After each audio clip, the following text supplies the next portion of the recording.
நாம் கடந்த வாரத்திலே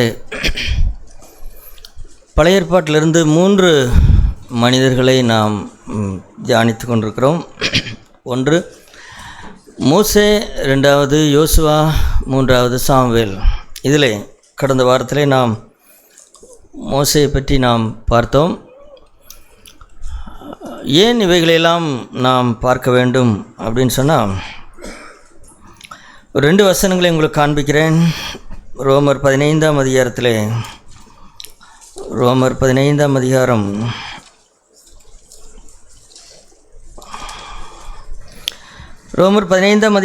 4வது வசனம்.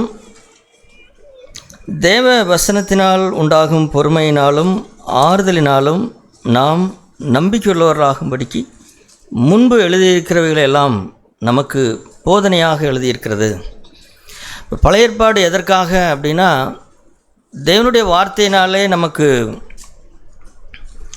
நம்பிக்கையும் பொறுமையும் ஆறுதலும் உண்டாகும்படிக்கு முன்பு எழுதியிருக்கிறவெல்லாம் நமக்கு ஒரு போதனையாக அவைகள் எழுதப்பட்டிருக்கிறது. அவைகளை கண்டு அல்லது அவைகளை படித்து நாம் ஆறுதல் அடையவும் பொறுமையை கற்றுக்கொள்ளவும் அவைகளெல்லாம் என்ன செய்யுது. குறிப்பாக பழைய ஏற்பாடு அதற்காகத்தான் ஆண்டவர் இன்னும் வேத புத்தகத்திலே அதை வைத்திருக்கிறார். அதாவது பழைய உடன்படிக்கை என்பது இப்பொழுதில்லை, நன்றாக நாம் புரிந்து கொள்ள வேண்டும். பழைய உடன்படிக்கையை ஆண்டவர் முறித்து போட்டு விட்டார். ஆனால் பழைய ஏற்பாட்டு புத்தகம் என்பது அப்படியே தான் இருக்கிறது. ஆகவே பழைய ஏற்பாடு தேவையில்லை என்று நாம் சொல்லக்கூடாது. பழைய உடன்படிக்கை இப்பொழுது இல்லை, ஆனால் பழைய ஏற்பாடு என்பது அது அப்படியே தான் இருக்கிறது. அதே போல் 1 கொரிந்தியர் 10ஆம் அதிகாரத்தில் பாருங்கள். 1 கொரிந்தியர் 10ஆம் அதிகாரம், 1 கொரிந்தியர் 10ஆம் அதிகாரத்தில் 11வது வசனம். இவைகளெல்லாம் திருஷ்டாந்தங்களாக அவர்களுக்கு சம்பவித்தது, உலகத்தின் முடிவு காலத்தில் உள்ள நமக்கு எச்சரிப்புண்டாகும்படி எழுதப்பட்டும் இருக்கிறது. இப்போ தேவனுடைய வார்த்தையிலே நாம் படிக்கும் பொழுது நமக்கு பொறுமையும் ஆறுதலும் கிடைக்கிறது. அதே போல் நமக்கு எச்சரிப்பும் திருஷ்டாந்தங்களும். பழைய ஏற்பாட்டிலே வாழ்ந்த ஜனங்கள் எல்லாரும் அவர்களுக்கு சம்பவித்த காரியங்களையெல்லாம் நாம் படிக்கும் பொழுது நாம் அதுபோன்ற தவறை செய்யக்கூடாது என்கின்ற எச்சரிப்பை நாம் பெற்றுக்கொள்கிறோம். ஞானவான் யார் அப்படின்னு சொன்னால், தான் ஒரு தப்பு செய்து ஞானத்தை கற்றுக்கொள்கிறவன் அல்ல, மாறாக மற்றவர்களுடைய தவறுகளிலிருந்து ஞானத்தை படிக்க வேண்டும். அதற்காகத்தான் தேவன் பழைய ஏற்பாட்டை வைத்திருக்கிறார். நாம் ஒவ்வொரு தடவையும் தவறு செய்தான் கற்றுக்கொள்ள வேண்டும் என்று இல்லை, அல்லது நாம் வீழ்ச்சி அடைந்து தான் ஒன்றை கற்றுக்கொள்ள வேண்டும் என்று இல்லை. மாறாக ஏற்கனவே வீழ்ந்து போனவர்களிடத்திலிருந்து நாம் படித்து கொள்வோம் என்று சொன்னால், நாம் அந்த வீழ்ச்சியை என்ன செய்ய மாட்டோம், நாம் செய்ய மாட்டோம். குறிப்பாக இஸ்ரேல் ஜனங்களிடத்திலிருந்து நாம் கற்றுக்கொள்வோம் என்று சொன்னால், அவர்கள் செய்த தவறை நாம் செய்ய தேவையில்லை. ஆகவே எனவே இந்த காரியங்களெல்லாம் நாம் படிக்கும் பொழுது, பழைய ஏற்பாட்டை, குறிப்பாக பழைய ஏற்பாட்டில் வாழ்ந்த ஜனங்களை, தேவதாசர்களை படிக்கும் பொழுது அது நம்முடைய வாழ்க்கைக்கு 2 விதங்கள் உண்டாகிறது. ஒரு உற்சாகம் உண்டாகிறது, ஒரு நம்பிக்கை உண்டாகிறது, ஒரு ஆறுதல் உண்டாகிறது, விசுவாசம் உண்டாகிறது. அதை போலவே திருஷ்டாந்தங்களாக அல்லது எச்சரிப்புகளாக இதுபோல வாழ வேண்டும் என்கின்ற உற்சாகம் நமக்கு பிறக்கிறது. அதே போல் இவர்களைப் போல நாம் என்ன செய்யக்கூடாது, இருக்கக்கூடாது அப்படிங்கிற எச்சரிப்பும் நமக்கு பழைய ஏற்பாட்டிலிருந்து நாம் படித்து கொள்கிறோம். ஆகவே அந்த ஆவியோடு கூட நாம் பழைய ஏற்பாட்டு புத்தகங்களை எப்பொழுதுமே படிக்க வேண்டும். அதிலிருந்து விளைகிற எல்லா நன்மைகளுக்கும் நாம் ஒரு போதனையாக நாம் எடுத்துக்கொள்ள வேண்டும். அதே போல் அதில் நடந்த தவறுகளை எல்லாம் பார்க்கும்போது அதெல்லாம் எனக்கு புத்தி வரும்படிக்கு, எனக்கு புத்தியை கற்றுக்கொள்ளும்படிக்கு, நான் அந்த தவறை திரும்ப செய்யாதபடிக்கு அவைகளெல்லாம் எனக்கு எச்சரிப்பு உண்டாகும்படி எழுதப்பட்டிருக்கிறது என்பதை எடுத்துக்கொள்ள வேண்டும். அப்படி நாம் எடுத்துக்கொண்டிருந்தோம் என்று சொன்னால், இஸ்ரேல் ஜனங்கள் செய்த தவறை நாம் என்ன செய்ய மாட்டோம், நாம் செய்ய மாட்டோம். அப்படி இருந்தும் ஏன் செய்கிறோம் அப்படின்னா, நாம் அவர்களிடத்திலிருந்து பாடம் கற்றுக்கொள்ளவில்லை என்று தான் அர்த்தம். ஓகே, நாம் யோசுவாவை பற்றி நாம் வாசிக்கிறோம். யோசுவா என்பவன், அதாவது யோசுவாவை பற்றி நிறைய, அதாவது பழைய ஏற்பாட்டிலே யோசுவாவின் பெயரிலே ஒரு ஒரு புத்தகமே இருக்கிறது. ஒரு சிலர் பேரில் தான் வேத புத்தகத்திலே பெயர்கள் இருக்கிறது. குறிப்பாக யோசுவா, சாமுவேல், எஸ்தர், இப்படி சில தீர்க்கதரிசிகள் பெயரிலே அந்த புத்தகங்கள் அவர் எழுதின புத்தகங்களும் அவர்களுடைய பெயராலே அழைக்கப்படுகிறது. அந்த மாதிரி அழைக்கப்படுகிறதிலே யோசுவாவை பற்றி யோசுவாவின் புத்தகமும் ஒன்று. ஆகவே யோசுவா புத்தகத்தை பற்றி ஆராய்வதற்கு முன்பாக அதற்கு முந்தைய நாட்களிலே யோசுவா பெயர் எங்கெல்லாம் வருகிறது என்றால், மோசேயை போல பழைய அந்த 5 குறிப்பாக யாத்திராகமும், லேவியராகமும், எண்ணாகமும், உபாகமும் புஸ்தகங்களிலே மோசேயுடைய பெயர் நிறைய இடத்தில் இருக்கிறது. வார்த்தைக்கு வார்த்தை கூட சில நேரங்களில் இருக்கும். ஆனால் யோசுவாவின் பெயர் அப்படி இல்லை. ஆகவே இந்த 4 புத்தகங்கள்லேயும் யோசுவாவின் பெயர் எங்கெல்லாம் வருகிறதோ அதை மட்டும் நாம் என்ன செய்யலாம், அதை மட்டும் நாம் தியானிக்கலாம். அதை அடுத்து யோசுவாவினுடைய புத்தகத்திற்கு சென்று ஒரு சில விஷயங்களை நாம் பார்க்கலாம். ஏனென்றால் இவைகளெல்லாம் நிறைய படிக்க வேண்டும் என்று சொன்னால் நமக்கு என்ன செய்யாது, இது பத்தாது, இந்த நேரம் பத்தாது. 2-3 வாரங்கள் என்ன செய்யணும், அதற்காக நாம் படிக்க வேண்டும். அதை நீங்கள் தனிப்பட்ட முறையிலே இதை போல எத்தனையோ வேத ஆராய்ச்சி நம்முடைய சகோதரர்கள் பேசின காரியங்கள் உண்டு, அதிலிருந்து நாம் படித்து கொள்ளலாம். சரி, முதலாக யோசுவாவை பற்றி வருகிற வசனம், யோசுவா எந்த இடத்துல அறிமுகப்படுத்தப்படுகிறான் அப்படின்னு சொன்னால், யாத்ராகமம் புஸ்தகம் 17ஆம் அதிகாரத்திலே, யாத்ராகமம் புஸ்தகம் 17ஆம் அதிகாரம் 9ஆம் வசனத்தை பாருங்கள். முதலாக யோசுவாவை பற்றினதான அறிமுகம் இங்குதான் நடக்கிறது. யோசுவா, ஒருவேளை நாம் இப்படி நினைக்கலாம், அதாவது எகிப்திலிருந்து இஸ்ரேல் ஜனங்கள் விடுதலையான பொழுது யோசுவா சின்ன வயதிலிருந்தே ஒரு தேவனை பற்றினதான ஒரு அறிவு மிகுந்தவனாக இருந்திருக்கலாம். ஆனால் மோசே கர்த்தர் நம்மை சந்தித்திருக்கிறார், நம்மை இந்த எகிப்திலிருந்து விடுதலை ஆக்குகிறார் என்று சொன்ன பொழுது அவனும் அதை சந்தோஷப்பட்டான். நாம் பார்க்குற ஆச்சரியம் என்னன்னு கேட்டால், ஒரு தேவ மனிதன் மேல் ஒரு தேவ மனிதன் தேவனுடைய வார்த்தைகளை பேசுகிறான். அந்த மனிதனை பற்றி கொண்ட மனிதர்களில் எனக்கு தெரிந்து பழைய ஏற்பாட்டிலே மோசே அந்த வனாந்தரத்திலிருந்து எகிப்துக்கு இஸ்ரேல் ஜனங்களை சந்தித்து, கர்த்தர் நம்மை சந்தித்தார், நம்முடைய பிதாக்களின் தேவன் நம்மை சந்தித்தார் என்று சொல்லி அற்புத அடையாளங்களை செய்து அந்த 10 வாதைகளை நடப்பித்த பொழுது மற்ற எல்லாரை விட நாம் பார்க்கிறோம், அந்த நாட்களில் கிட்டத்தட்ட 6 லட்சம் வளர்ந்த புருஷர்கள் இருந்தார்கள் என்று நமக்கு தெரியும். யுத்தம் பண்ணுகிற அளவுக்கு வளர்ந்த திருமணமான புருஷர்கள் 6 லட்சம் பேர் இருந்தார்கள் என்று வாசிக்கிறோம். அவர்கள் எல்லாரை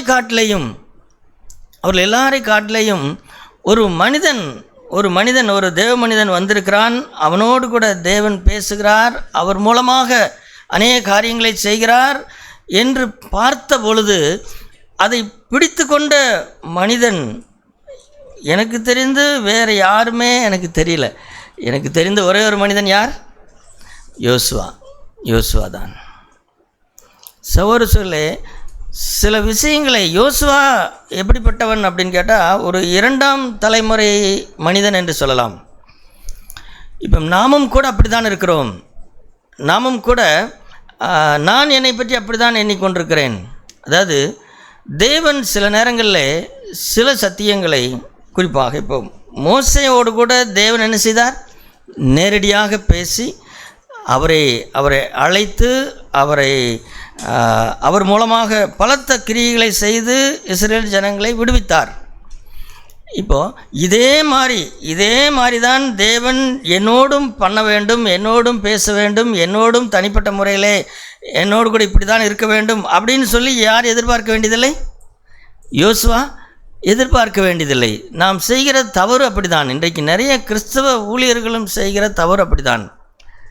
அல்லது இன்றைக்கி கிறிஸ்தவத்தை பின்பற்றுகிறவர்களே நிறைய பேர் செய்கிற தவறு என்ன அப்படின்னு கேட்டால், முதல் தலைமுறை ஒரு தேவ மனுஷனை கர்த்தர் எழுப்புகிறார், அந்த தேவ மனுஷனை மூலமாய் அநேக சத்தியங்களை வெளிப்படுத்துகிறார், அவர்களிடத்திலே விசேஷமாக அவர் கிரியை செய்கிறார் என்பது உண்மைதான். உதாரணமாக பவுலை எடுத்து பாருங்கள். பவுலை விசேஷமாய் தேவன் அழைத்தார். அவரை அழைத்தது மட்டுமல்ல, அவரை ஒரு 3 வருஷம் அவரை அரேபியா வனாந்தரத்திற்கு கொண்டு சென்று அவருக்கு இந்த புதிய உடன்படிக்கையின் சத்தியங்களை எல்லாம் வெளிப்படுத்தினார். நேரடியாகவே 12 அப்போஸ்தலர்களோ அல்லது 11 அப்போஸ்தலர்களோ உட்கார்ந்து அவருக்கு பாடம் எடுக்கவில்லை. மாறாக இந்த புதிய உடன்படிக்கையின் சத்தியங்களை கிறிஸ்துவே, பவுல் அதை கலாத்தியர்கள் நிருபத்திலே சொல்வார், கிறிஸ்துவே எந்த மனுஷனிடத்திலே நான் கற்றதில்லை, கிறிஸ்துவே எனக்கு வெளிப்படுத்தினார் என்று சொல்வார். அப்போ அந்த அரேபிய வனாந்தரத்திலே 3 வருஷம் அவர் படித்த அந்த பாடம், அதற்கு யார் வாத்தியார்னா தேவனே நேரடியாக பவுலுக்கு வெளிப்படுத்தினார். சபை என்றால் என்ன, சிசுத்துவம் என்றால் என்ன, இப்படி எத்தனையோ சொல்லடங்கா சத்தியங்களை பவுலுக்கு தேவன் வெளிப்படுத்தினார். இப்படி தனியே கூட்டிக் கொண்டு போய் இப்போது பவுல் என்ன சொல்லவில்லை அப்படின்னு கேட்டால், பவுலுக்கு அடுத்தபடியாக இருந்த பவுலுடைய 2வது தலைமுறை வாரிசு யார் சொல்லுங்களேன்? யாரது? தீமோத்தியும். இப்போ தீமோத்தியின் இடத்துல பவுல் என்ன சொல்லவேன்னு கேட்டால், நீயும் என்ன செய், அரேபிய வனாந்திரத்திற்கு போ, நீயும் ஆண்டவரிடத்தில் இப்படி கற்றுக்கொள் அப்படின்னு அவர் சொல்ல. அவர் தீமோத்திக்கு என்ன சொல்லிக் கொடுக்குறாருன்னா, என்னிடத்திலே கேட்டவைகளை நீ மற்றவர்களுக்கு போதி அப்படிங்கிறார். அதனால் நாம் சில நேரத்தில் ஆகாயத்திலே சிலம் பண்ணுகிறது போல் சில காரியங்களை பண்ணக்கூடாது. அதாவது வாழ்க்கை என்பது தனிப்பட்ட முறையிலே தேவனோடு கூட ஐக்கியம் என்பது அது அவரவர் தான் சொல்லு, அதில் எந்த மனிதனும் குறுக்கே இல்லை. ஆனால் ஊழியம் என்று வரும்பொழுது, சத்தியம் என்று வரும்பொழுது, அல்லது சபை என்று வரும்பொழுது ஒரு மனிதனை எழுப்பி ஒன்றை ஆண்டவர் வெளிப்படுத்துகிறார் அப்படின்னு கேட்டால் அடுத்த மனிதனுக்கும் அதே போல தான் செய்ய வேண்டும் என்று இல்லை. அப்படி நினைக்கக்கூடாது, நாம் அப்படி தேடவும் கூடாது. அப்படி தேடினால் நாம் தவறு செய்வோம். பவுலுக்கு ஆண்டவர் வெளிப்படுத்தினது போலவே தீமோத்தேயுக்கும் வெளிப்படுத்த வேண்டும் என்று இல்லை. தயவுசெய்து அதை புரிந்து கொள்ளுங்கள். அப்போ ஏன் ஆண்டவர் எங்கூட பவுல் கிட்ட பேசுன மாதிரி ஏன் பேச மாட்டேங்கிறாரு, பவுலுக்கு வெளிப்படுத்தின மாதிரி ஏன் வெளிப்படுத்த மாட்டேங்கிறாருன்னா அப்படி பண்ண மாட்டார். இப்போ அப்படி தீமோத்தி அப்படி கேட்டுக்கொண்டிருந்தால் என்ன நடந்திருக்கும்? இல்லை. இப்போ தீமோத்தியுடைய வேலை என்ன? தீமோத்தியுடைய வேலை என்னன்னு கேட்டால், பவுல் எதையெல்லாம் பிரசங்கிக்கிறாரோ, பவுலிடத்திலிருந்து எதையெல்லாம் கற்றுக்கொண்டாரோ அதை அவர் என்ன செய்யணும்? அதை அவர் பின்பற்ற வேண்டும், அவ்வளோதான். அதே போல தான் சகோதர நம்முடைய ஜீவியத்திலையும் நாம் ஏதோ ஒரு புதுமைவாதிகளாக அல்லது ஏதோ ஒன்று அப்படி தான் நாம் வஞ்சிக்கப்படுகிறோம். சாத்தான் இப்படி தான் ஜனங்களை வஞ்சிக்கிறான். உனக்கு என்று ஒரு விசேஷத்த வெளிப்பாடு இருக்கிறது அப்படின்னு சொல்லி என்னமோ ஒரு சம்மந்தமில்லாத ஒன்றை, அதாவது நான் இன்னொரு இடத்திலிருந்து கற்றுக்கொள்ளாமல் ஏதோ தனிப்பட்ட முறையிலே நிறைய விஷயத்தை கற்றுக்கொள்கிறது போல சாத்தான் சில நேரத்தில் வஞ்சித்து விடுவான். அப்படி தேவன் நடத்துகிறதே இல்லை சகோதர அப்படி நடத்துகிறதே இல்லை. அதை குறித்து ஜாக்கிரதையாக இருங்கள். இன்றைக்கி அப்படி தான் நிறைய பேர் அப்படி வழிவிலகி போகிறார்கள். ஆனால் அப்படி இல்லவே இல்லை. இப்போது அதே போல தான் மோசேயை கொண்டு தேவன் செய்தது போல அந்த மெத்தேடில் இப்பொழுது யோசுவா இடத்துல இல்லை. யோசுவா இடத்துல இருக்கிறது என்னன்னு கேட்டால், மோசே எதெல்லாம் சொன்னாரோ, மோசே எப்படியெல்லாம் நடத்தினாரோ அதே போல் அதை வைத்து கொண்டு நடத்தினால் போதும் யோசுவா, அவ்வளோதான். அப்போது இந்த மாதிரி ஒரு தேவ மனுஷனை பற்றி கொண்டவன் இப்படி தான் நாம் ஒவ்வொருவரையும் பற்றி கொள்ள வேண்டும். ஏதோ மனுஷனை பிரியப்படுத்துவதல்ல. நிறைய பேருக்கு அதுவும் புரிகிறது கிடையாது. நான் ஒரு மூத்த சகோதரருக்கு கீழ் முடித்திருக்கிறேன் என்று சொன்னால் ஏதோ அந்த மூத்த சகோதரனை பிரியப்படுத்துகிறேன் என்ற அர்த்தம் அல்ல. அப்படி அல்லவே இல்லை. ஒரு மூத்த சகோதரனை புகழ் பாடுகிறேன் என்ற அர்த்தமும் அல்ல. அப்படியெல்லாம் கிடையாது. இல்லை, நாம் என்ன அடிப்படையில் பற்றி கொண்டிருக்கிறோம் அப்படின்னு சொன்னால், மோசேயை தேவன் மோசேயின் மூலமாக இந்த சத்தியங்களை வெளிப்படுத்தினார். அவர் மூலமாக இந்த ஜனத்திற்கு ஒரு பெரிய விடுதலையை கட்டளையிட்டார். ஆகவே நான் அவரை பற்றி கொண்டிருக்கிறேன் என்ற அர்த்தம்தான். அதே போல் மோசேயும் தன்னை பற்றி கொள்ளும்படி யாரையும் இழுக்கவும் இல்லை. அதான் அதில் இருக்கிற பெரிய சிறப்பு.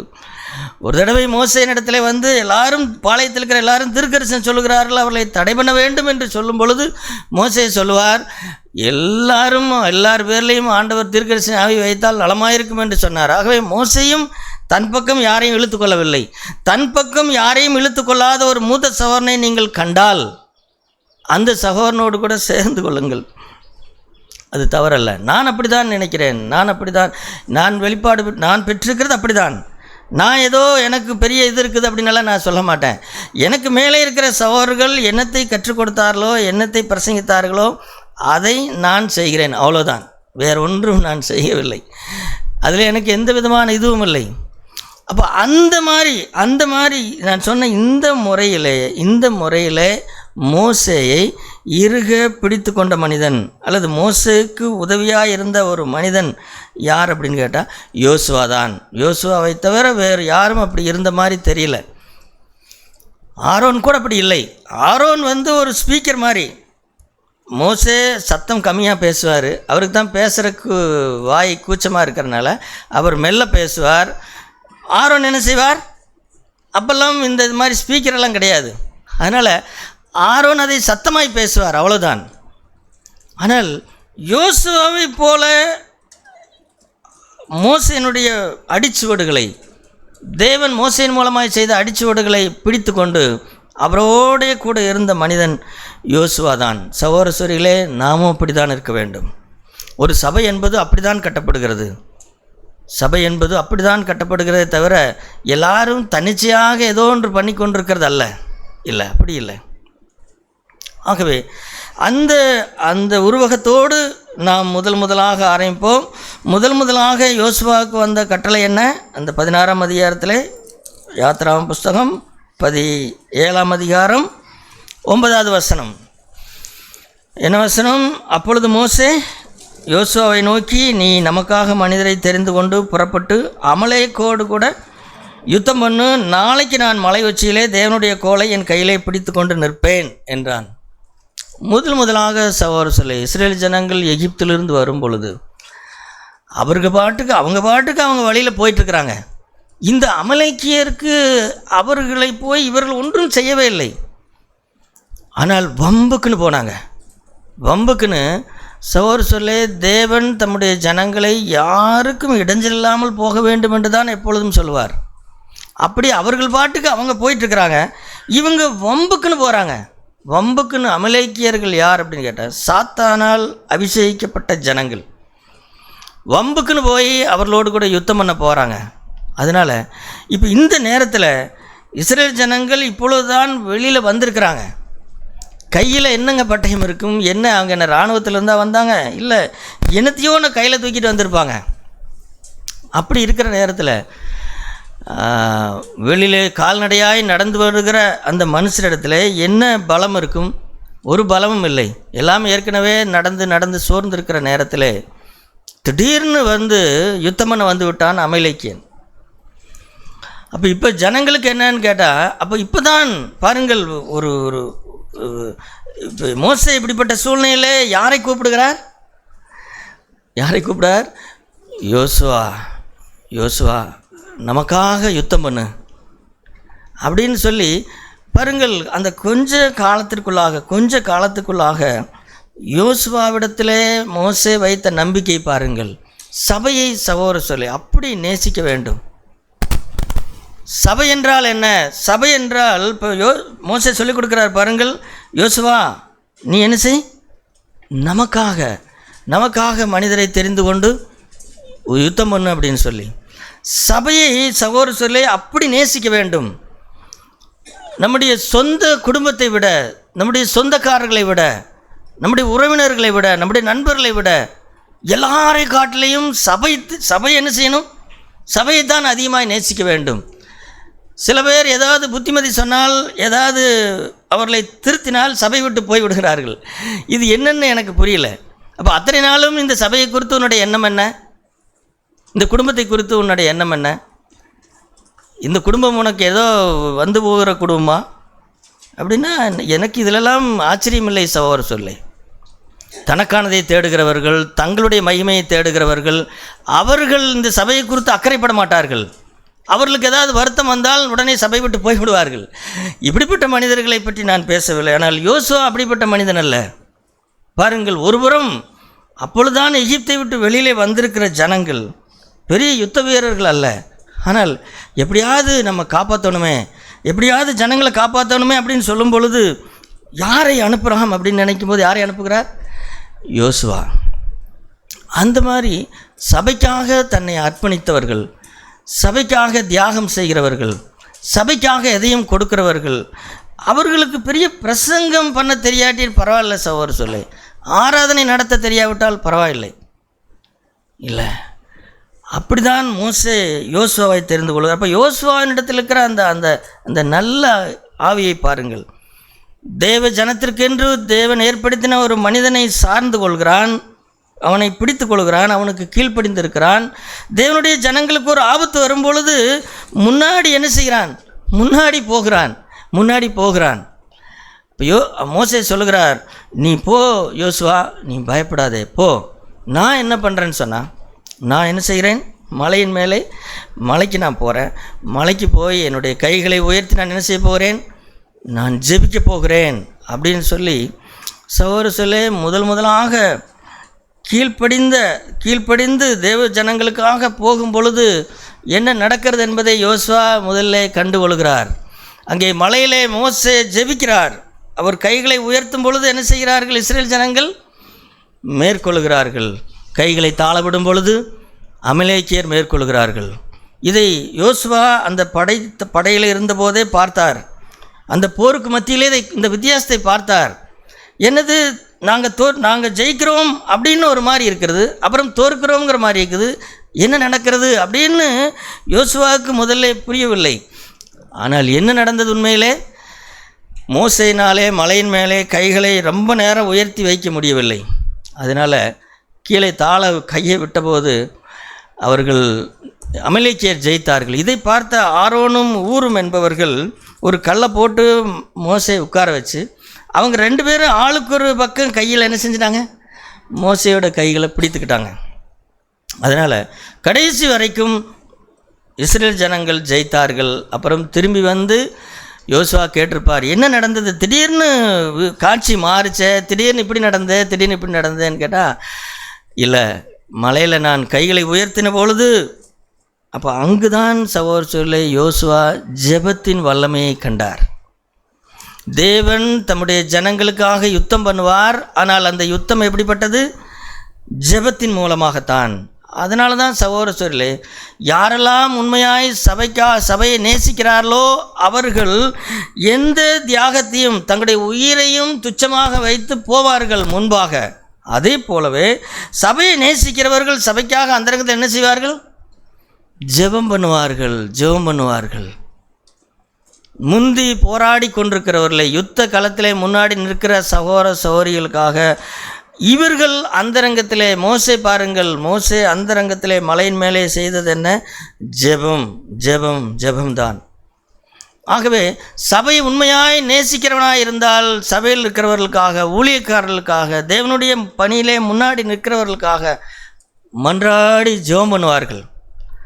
அந்த ஜெபம் குறையும் பொழுது முன்னாடி நிற்கிறவர்களுடைய அதுவும் குறைந்து போகிறது, வல்லமை குறைந்து போகிறது.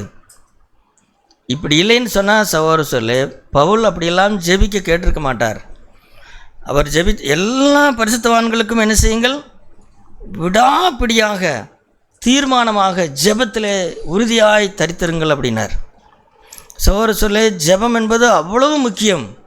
நீங்கள் சபையை நேசிக்கிறவர்களாக இருந்தால் சபைக்காக ஜெபம் பண்ணுகிறதிலே உறுதியாக இருங்கள். என்னை கர்த்தர் வல்லமையாய் பயன்படுத்தினால்தான் நான் ஜெபம் பண்ணுவேன், மற்றவங்களுக்காக நான் ஜெபிக்க மாட்டேன் அப்படின்னு சொன்னால் நாம் சபையை பற்றி நமக்கு தெரியாது. நாம் யோசுவா கிடையாது, நாம் மோசே கிடையாது. அதனால தான் சகோதரர்களே, இல்லை நாம் எங்கே இருக்கிறோமோ, நான் யோசுவாவாக அழைக்கப்பட்டிருந்தால் நான் முன்னணியில் நின்று போராடணும், தேவனுடைய ஜனங்களுக்காக போராடணும். நான் பின்னணியில் இருக்கும்படி அழைக்கப்பட்டிருந்தேன் என்று சொன்னால் போராடுகிறவர்களுக்காக நான் ஜெபிக்கிறவர்களாக இருக்க வேண்டும். பாருங்கள், காலையிலிருந்து ஆரம்பித்து பொழுது வரைக்கும் கல் மேலே உட்காந்துக்கிட்டு கையை அப்படியே வச்சுக்கிட்டே இருக்கிறதுங்கிறது எவ்வளோ கஷ்டம் பாருங்கள். ஜெபம் அப்படி தான். ஜெபம் சில நேரங்களிலே சோர்ந்து போக பண்ணும். ஆனால் சோர்ந்து போகாமல் என்ன செய்யணும்? இடைவிடாமல் ஜெபிக்கணும்.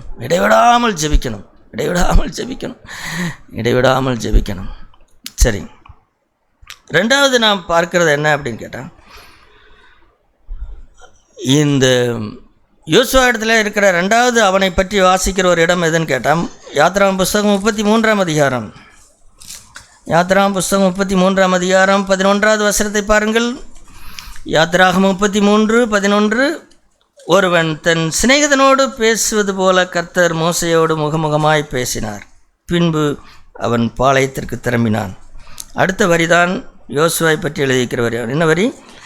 நூனின் குமாரனாகிய யோசுவா என்னும் அவனுடைய பணிவிடைக்காரனாகிய வாலிபன் ஆசரிப்பு கூடாரத்தை விட்டு பிரியாதிருந்தான். சகோதர சொல்லை பாருங்கள், அதான் சொன்னேன், யோசுவாவை போல இதற்கு அவன் ஒரு வாலிபன் என்று சொல்லப்பட்டிருக்கிறது. வாலிபர்களே கவனியுங்கள், வாலிபர்கள்தான் முன்னணியில் இருக்க வேண்டியவர்கள், வாலிபர்கள்தான் சபை விட்டு பிரியாதிருக்க வேண்டியவர்கள். ஆனால் இன்றைக்கு வாலிபர்களை எங்கே காணோம்? முன்னணியிலையும் காணோம், சபையிலையும் காணோம். வாலிப சகோதரிகள் சொல்லுங்களேன், முன்னணியிலையும் உங்களை காணோம், பின்னணியிலையும் காணோம். உங்களை தேட வேண்டியதாக இருக்கிறது. ஏன் இந்த பையன் இந்த வார சர்ச்சுக்கு வரல? அல்லது வேறு எங்கேயோ பார்க்க வேண்டியதாக இருக்கிறது.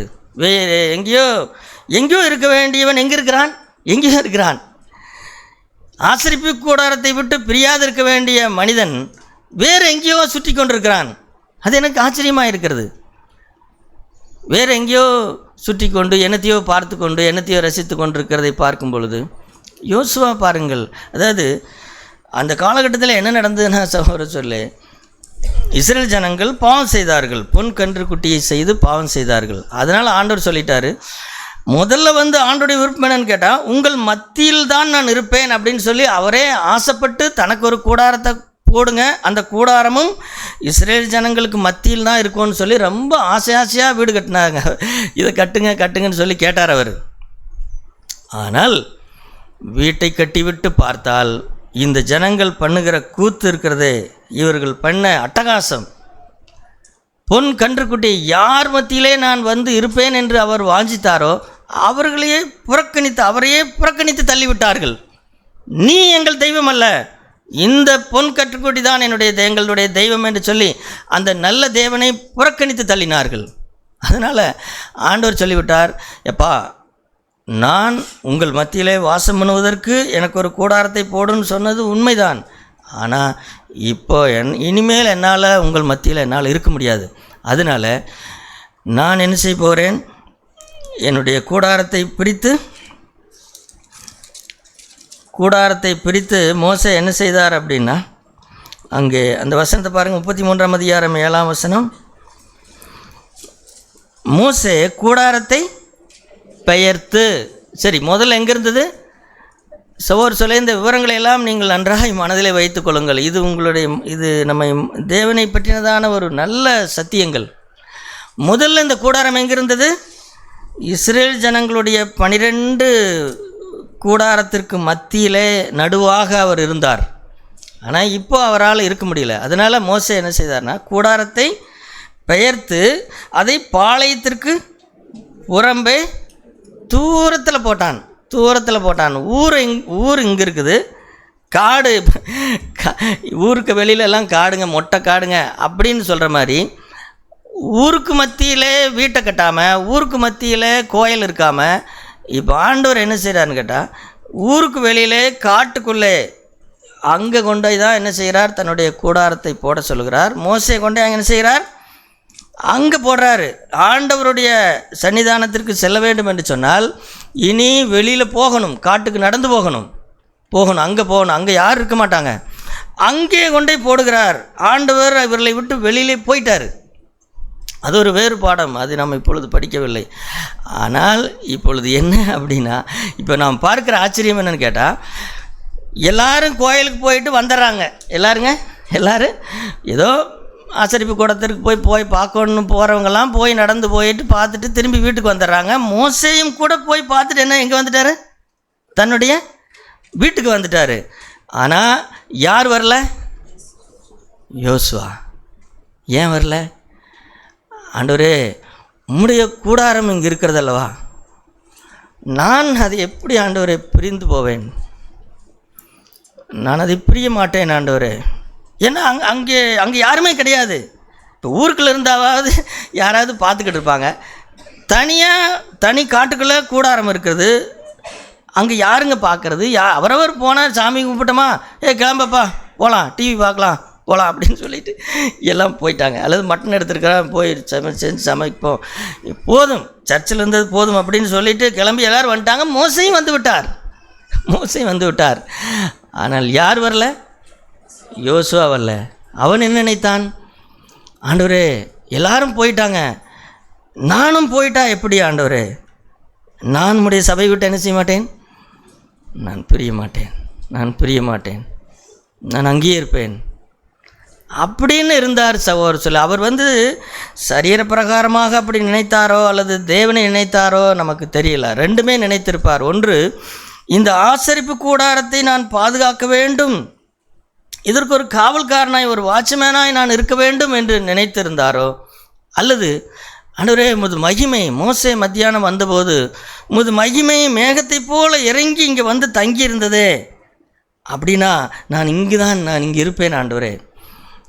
அவர் சொல்லிவிட்டிருப்பார், எங்கள் அப்பா அம்மாகிட்ட சொல்லிடுங்க, நான் அங்கேயே இருக்கிற சர்ச்சில் இருந்துக்கிறேன்னு சொல்லிடுங்க அப்படின்னு மோசைக்கிட்ட சொல்லிவிட்டுருப்பார். யோசுவாவுக்கு அப்பா அம்மா இருந்தாரோ எனக்கு தெரியல, ஆனால் சொல்லிவிட்டுருப்பார். நூன் இருக்கிறார்களே, நூன் கிட்ட சொல்லிவிட்டுருப்பார், எங்கள் அப்பாக்கிட்ட சொல்லிடுங்க அப்படின்னு சொல்லி. பாருங்கள், மோசே கூட திரும்பி வந்து விட்டார், ஆனால் யோசுவா என்ன செய்யலை? அப்போ பாருங்களேன், தேவன் மேலேயும் தேவனுடைய சபையின் பேர்லையும் அது ஒரு சரீர பிரகாரமான ஒரு கூடாரம்தான் இருந்த போதிலையும் கூட அதை இப்போ நம்ம கூடாரத்தையோ கட்டடத்தையோ நம்ம இப்பொழுது முக்கியப்படுத்துகிறதில்லை. அதை நான் சொல்லிவிடுகிறேன். கட்டடத்தில் உட்கார்ந்துக்கிட்டே இருக்கிறதுல ஒரு சிறப்பும் கிடையாது. ஆனால் அந்த காலத்தில் அப்படி கிடையாது. அந்த காலத்தில் கட்டடம்தான் அல்லது அந்த கூடாரம்தான் சிறப்பு. ஆகவே அதை விட்டு அவன் என்ன செய்ய மாட்டான். இதற்கு அவன் யார்? சொல்லுங்களேன், பிள்ளைகளை சொல்லுங்களேன், அவன் யார்? 60 வயது முதியவனா? சர்ச்சில் உட்கார்ந்தது போதும்ப்பா, போய் செல்ஃபோனை ஆன் பண்ணவே முடியல, காலையில் சுவிட்ச் ஆஃப் பண்ணி வச்சது, போய் சாப்பிட்டு என்ன செய்யலாம், போய் கட்டலில் படுப்போம். சுவிட்ச் இந்த சர்ச்சுக்கு போனால் தான் செல்ஃபோன் சுவிட்ச் ஆஃப் பண்ணுங்கள் அப்படிங்கிறாங்க. அதனால் ஆஃப் பண்ணதை நான் போய் என்ன செய்ய போகிறேன்? மத்தியானம் போய் ஓப்பன் பண்ண போகிறேன், ஆன் பண்ண போகிறேன். அப்படின்னு ஆன் பண்ணால் எத்தனை மணி வரைக்கும்? அது போகும் நைட்டு 10 மணி வரைக்கும். 10 மணி வரைக்கும் பார்த்து பசி இல்லை, சாப்பாடு இல்லை. ஆனால் இந்த மனுஷனை பாருங்கள், எல்லாரும் சர்ச்சை விட்டு போயிட்டாங்க, மோசையும் போய்விட்டார். ஆனால் இந்த வாலிபனும் அவன் அந்த ஆசரிப்பு கூடத்தை விட்டு பிரியாமல் இரவும் பகலும் அங்கேயே அவன் இருந்தான். உண்மையிலே சகோதரர் சொல்ல 6 லட்சம் பேர். நீங்கள் அது சாதாரண ஊர் கிடையாதுங்க, திருப்பூர் மாதிரி பெரிய ஊருங்க அது. அத்தனை பேருக்கு இல்லாத அக்கறை இவனுக்கு என்ன வந்தது? 6 லட்சம் புருஷர்கள் இருந்தார்கள். எதோ சரி ஆள் இல்லைங்க, அப்புறம் அவனாவது இருக்கட்டுன்னு விட்டுட்டு வந்தோம் அப்படின்னு இல்லை. 6 லட்சம் பேர் இருக்கிறார்கள், வாலிபர்கள் இருக்கிறார்கள். எல்லாருக்கும் இல்லாத அக்கறை இவனுக்கு என்ன அக்கறை? இவனுக்கு அக்கறை இருக்கிறது. ஆண்டவரே, நான் உண்மை நேசிக்கிறேன், உம்முடைய சபையை நேசிக்கிறேன், உம்முடைய சபையில் இருக்கிற ஜனங்களை நேசிக்கிறேன், அவர்களை கொடுக்க என்னுடைய உயிரை பணயம் வைத்து நான் செல்வேன், உம்முடைய கூடாரத்தை பாதுகாக்க நான் அங்கேயே இருப்பேன் அப்படின்னு சொல்லி அவன் இருந்தான். அதே போல் இன்னொரு இடத்துல நாம் பார்க்குறோம். இன்னொரு இடத்துல எங்கே பேர் வருகிறது அப்படின்னு சொன்னால், என்னாகும் புஸ்தகம் 14ஆம் அதிகாரத்தில், என்னாகும் புஸ்தகம் 14ஆம் அதிகாரத்தில் அங்கே என்ன பார்க்குறோன்னு கேட்டால், அங்கேயும் அவன் தேவனுக்காக, தேவனுடைய சத்தியங்களுக்காக, தேவனுடைய வல்லமைக்காக அவன் நிற்கிறதை பார்க்கிறோம். அங்கே 13ஆம் அதிகாரத்தில், என்னாகவும் 13ஆம் அதிகாரத்தில், அதாவது இந்த இடம் எந்த இடம் அப்படின்னு நீங்கள் கேட்பீர்கள் என்று சொன்னால், இந்த இடம் இந்த 13ஆம் அதிகாரம், இந்த இடத்துல கர்த்தர் மோசையை நோக்கி, நான் இஸ்ரவேல் புத்திரருக்கு கொடுக்கும் கானான் தேசத்தை பார்ப்பதற்கு நீ மனிதனை அனுப்பு அப்படின்னு சொன்னார் அல்லவா. இது எந்த இடம்னு கேட்டால், இஸ்ரேல் ஜனங்கள் எகிப்திலிருந்து பிரயாணம் பண்ணி ஒரு வருஷம் ஆகிவிட்டது. இந்த ஒரு வருஷம் முடிய போகிற நேரம். இந்த ஒரு வருஷத்திற்குள்ளாக ஆண்டவர் என்னவெல்லாம் செய்தார் அப்படின்னு கேட்டால், தனக்கு ஒரு சபை என்றால் என்ன, அல்லது ஒரு தெய்வீக கூடாரத்தை கட்டு அப்படின்னு சொல்லி அந்த கூடாரத்தை கட்டிவிட்டார்கள். அதே போல் ஒரு தேவனுடைய பிரமாணங்களை, சத்தியங்களை, 10 கற்பனைகளை பெற்றுவிட்டார்கள். இப்பொழுது தேவனுக்காக எப்படி வாழ வேண்டும் என்கின்ற சத்தியம் அவர்கள் கையில் இருக்கிறது. தேவனுடைய சமூகம் எப்பொழுதும் தங்களிடத்தில் இருப்பதற்கான அந்த மாதிரியான தெய்வீக கூடாரம், அந்த கூடாரத்தையும் அவர்கள் பண்ணிவிட்டார்கள். இப்பொழுது பலி செலுத்தலாம், ஆண்டவரிடத்திலே சென்று விசாரிக்கலாம், பாவமன்னிப்பை பெற்றுக்கொள்ளலாம், பரிசுத்தமாகலாம், வருஷத்துக்கு ஒரு முறை மகா பரிசுத்த கூடாரத்துக்குள் பிரவேசிக்கலாம். இப்படி இவைகளெல்லாம் பெற்றுவிட்டார்கள், இவையெல்லாம் செய்து விட்டார்கள். ஆனால் இப்பொழுது என்னன்னு கேட்டால், இப்பொழுது கானான் தேசத்திற்குள் நுழைவதற்கு நேரம் வந்துவிட்டது. 1 வருஷம் முடிய போகிறது, 1 வருஷம் முடிந்து விட்டது. இப்பொழுது அடுத்த வேலை என்ன? அடுத்த வேலை கானான் தேசத்திற்குள் பிரவேசிக்க வேண்டும். ஆகவே ஆண்டவர் என்ன செய்கிறார்னா, 12 கோத்திரத்திற்கு ஒரு நபரை தேர்ந்தெடுத்து 12 பேரை அனுப்பு, அவர்கள் போய் தேசத்தை உளவு பார்த்து வரட்டும் அப்படின்னு சொல்லி அனுப்புகிறார்.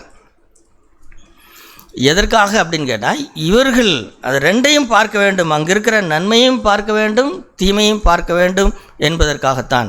விசுவாச வாழ்க்கையிலே சகோதரஸ்வரிகளை எப்பொழுதுமே ரெண்டும் இருக்கும். நாம் அடைய போகிற ஆனந்த பாக்கியம் இருக்கும், நாம் அடைய போகிற துன்பங்களும் இருக்கும், துன்பங்களும் இருக்கும். ஒரு வசனத்தை நீங்கள் வாசித்திருக்கிறீர்கள், அப்போஸ்தலர் நடவடிக்கையிலே, நாம் அநேக உபத்திரங்கள் வழியாகத்தான். அப்போ பாருங்களேன், அடைய போகிற இடம் எங்கே? இடம் எது? அது ரொம்ப சந்தோஷமான இடம், அது ரொம்ப சந்தோஷமான இடம். ஆனால் அடைய போகிற வழி எது? அநேக உபத்திரங்கள் வழியாய். அப்போது இந்த தேசத்தை வேவு பார்க்க ஜனங்களை அனுப்பு அப்படின்னு ஆண்டவர் சொல்லும் பொழுது, அங்கே போய் அந்த தேசம் கொடுக்கிற பாலும் தேனும் ஓடுகிற அதையும் அவர்கள் பார்ப்பார்கள், அங்கே போய் அவர்கள் பண்ணுக வேண்டிய யுத்தத்திற்கான ஆட்களையும் பார்ப்பார்கள். இந்த ரெண்டையும் அவர்கள் பார்த்து வர வேண்டும் அப்படிங்கிறதுக்காகத்தான் தேவன் அவர்களை அனுப்புகிறார். இப்போ இப்படி அனுப்பும் பொழுது எதை பார்த்து என்ன செய்ய வேண்டும் அப்படிங்கிறதை விட்டுவிட்டு, இப்போ நாமும் கூட தேவனுடைய ராஜ்யம் அதை நான் பார்த்து விட்டால் இந்த உலகத்தில் இருக்கிற உபத்திரவங்கள் எனக்கு பெரிதாகவே தோன்றாது. நாம் கேட்டது போல நமக்கு ஜெயம் கொடுக்கிற தேவனாலே நாம் என்ன செய்வோம்?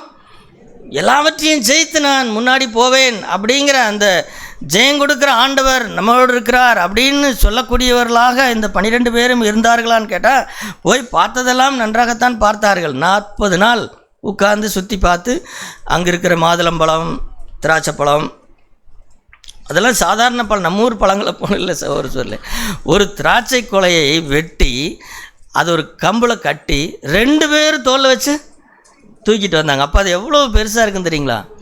அவ்வளவு செழுமை, அவ்வளவு கொழுமை. அப்போ இது ஒரு பக்கம் கொண்டாந்தாங்க. இன்னொரு பக்கம் என்ன பண்ணாங்கன்னு கேட்டால், இந்த போயிட்டு வந்த 12 பேரில் 10 பேர் நம்ம ஆளுக்கு தான் எப்பொழுதுமே நல்லதை பார்க்கறது கிடையாது, நல்லதை பார்த்தாலும் அதை நம்புகிறது கிடையாது. நான் வேறு உலகத்தாரை சொல்லவில்லை, கிறிஸ்துவ விசுவாசிகளைத்தான் சொல்கிறேன். விசுவாசமில்லாத விசுவாசிகள், விசுவாசமில்லாத விசுவாசிகள். விசுவாசம் எப்பொழுதும் பயத்தை புறம்பே தள்ளிவிடும்.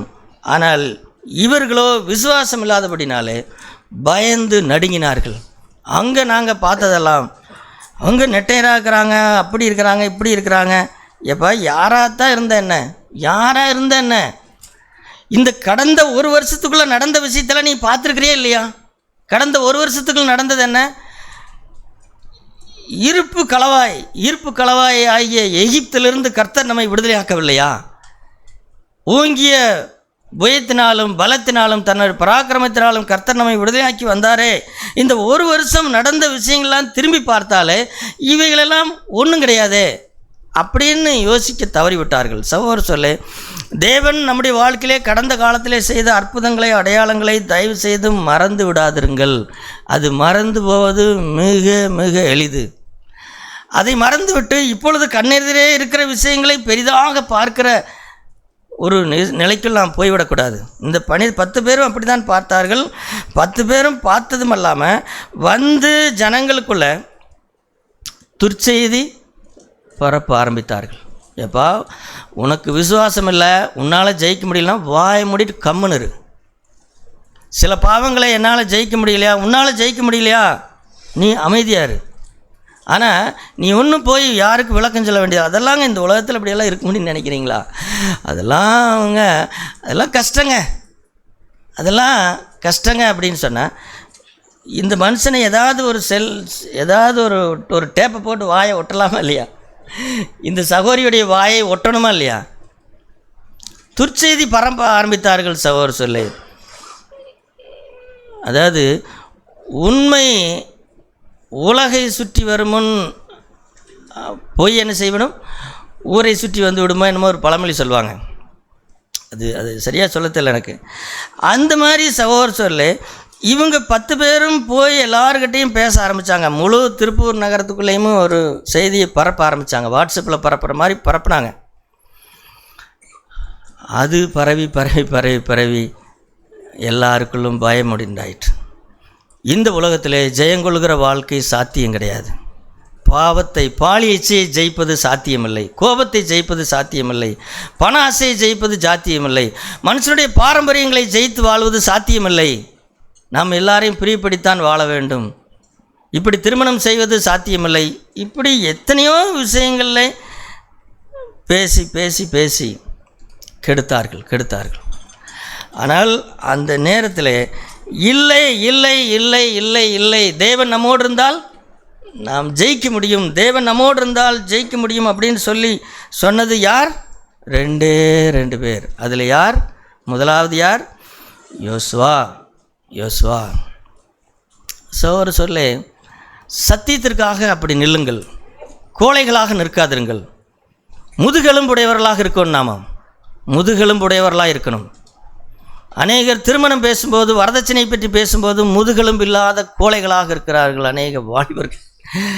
அல்லது எங்காவது ஒரு வேலைக்கு போகும் பொழுது இல்லை இல்லை இல்லை, பணத்தை பணிந்து கொள்கிறார்கள், பணத்தை முத்தமிடுகிறார்கள், ஜனங்களுடைய மரியாதையை முத்தமிடுகிறார்கள். முதுகெலும்பு இல்லாதவர்கள். இல்லை இல்லை, யோசுவா காலேபை போல இல்லை, தேவன் நம்மோடு கூட இருந்தால் நாம் அவர்கள் எப்படியாயிருந்தாலும் அவர்களை ஜெயித்து விடலாம் அப்படின்னு சொன்னார்கள். என்ன நடந்ததுன்னு கேட்டால், அந்த 10 பேர் சொன்னது தான் எல்லாருக்குள்ளும் பரவி கடைசியில் பெரிய பிரச்சனையாகிவிட்டது. அதனால சகோதர சொல்லை, அதனால நடந்த துயரம் என்னன்னு கேட்டால், ஒரு வருஷத்தில் அடுத்த நாள், அடுத்த ஒரு 10 நாள் அல்லது அடுத்த காலங்களில் அடுத்த ஒரு மாதத்திற்குள்ளாக கானான் தேசத்திற்குள்ளாக நுழைய வேண்டியவர்கள் எத்தனை வருஷம் கழித்து நுழைந்தார்கள் சொல்லுங்களேன்?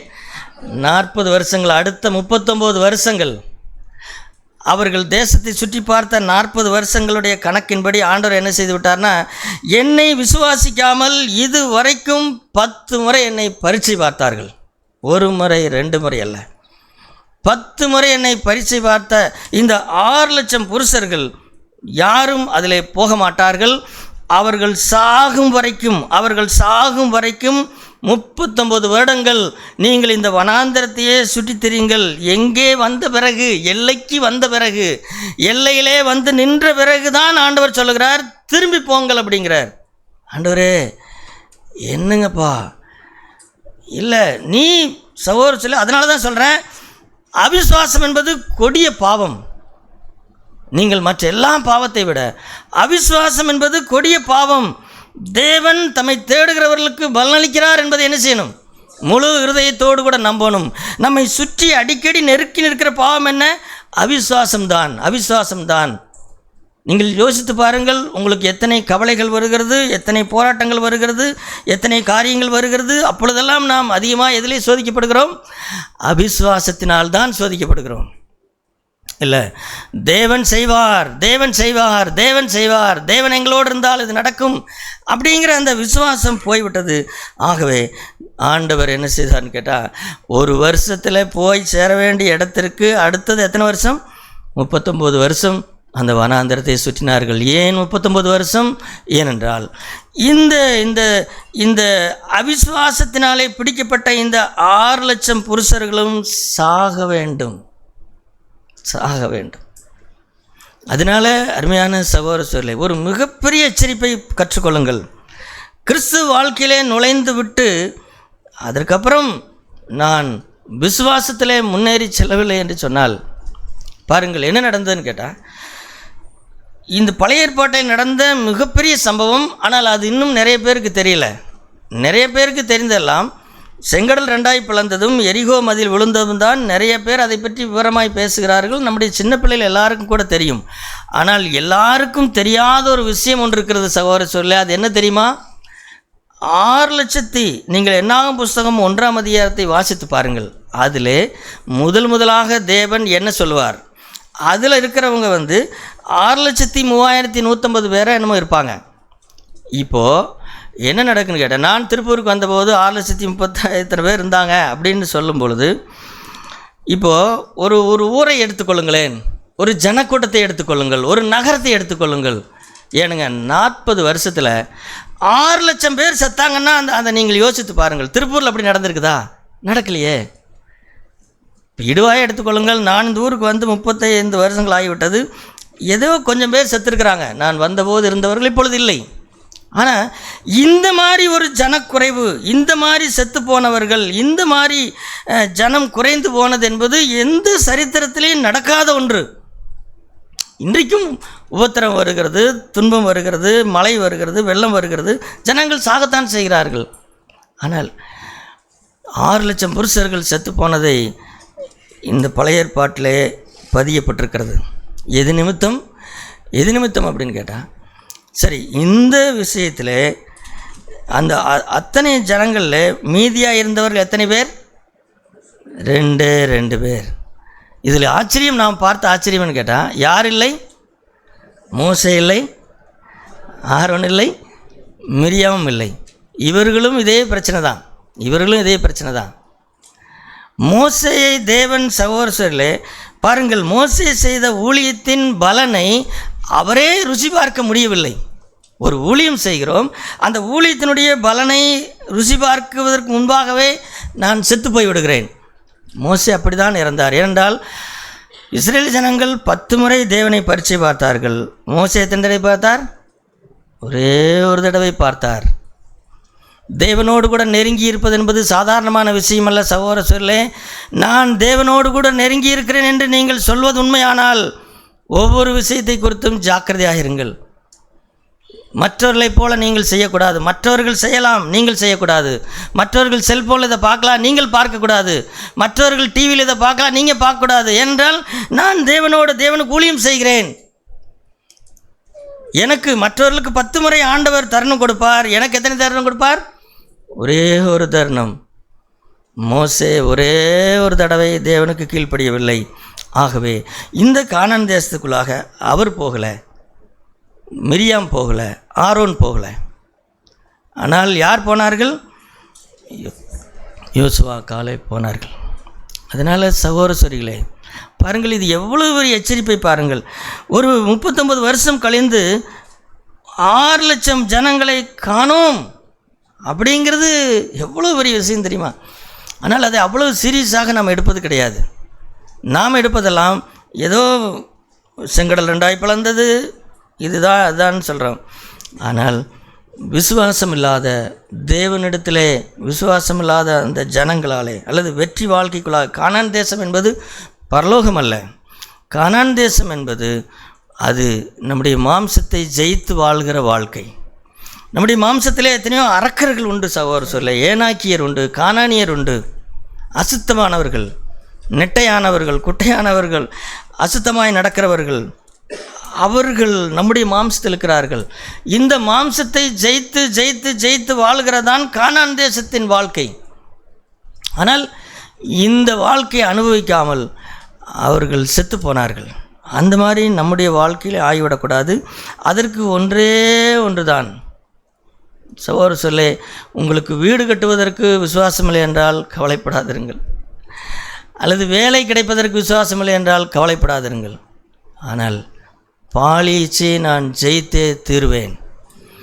என்னுடைய சொந்த கண்களாலே என் மனைவியை தவிர ஏற்ற எல்லாரையும் என்னுடைய தாயைப் போலவும் என்னுடைய சகோதரியைப் போலவும் நான் பார்ப்பேன் அப்படிங்கிற லட்சியத்தை கொண்டிருங்கள். இந்த பொக்கு வீடு கட்ட வேண்டும், அது கட்ட முடியவில்லை அப்படிங்கிறதை குறித்து கவலைப்பட வேண்டாம். இந்த பூமியிலே வீடு இல்லாவிட்டாலும் பரவாயில்ல, ஆனால் கண்கள் நிச்சயம் ஜெயிக்காதவனாய் நான் பரலோகத்துக்கு நான் போகக்கூடாது. நான் அந்த விசுவாசத்தில் உறுதியாயிருங்கள். கோபத்தை, எரிச்சலை, கசப்பை என் மாம்சத்திற்குள்ளாகவே நான் அழிக்க வேண்டும். அது என்னுடைய தீராத வாஞ்சை அப்படிங்கிறதுல உறுதியாக இருங்கள். மற்ற எதுவும் இல்லாவிட்டால் பரவாயில்ல. இஸ்ரேல் ஜனங்கள் இந்த 30 பாருங்கள், இந்த 6 லட்சம் புருஷர்கள் பாருங்கள், அவர்கள் செத்து போனார்கள். அவர்கள் அடையவில்லை. மோசே அடையவில்லை, மிரியாம் அடையவில்லை, ஆரோன் அடையவில்லை, யோசுவா அடைந்தார். ஆகவே அருமையான சகோதரர்களே,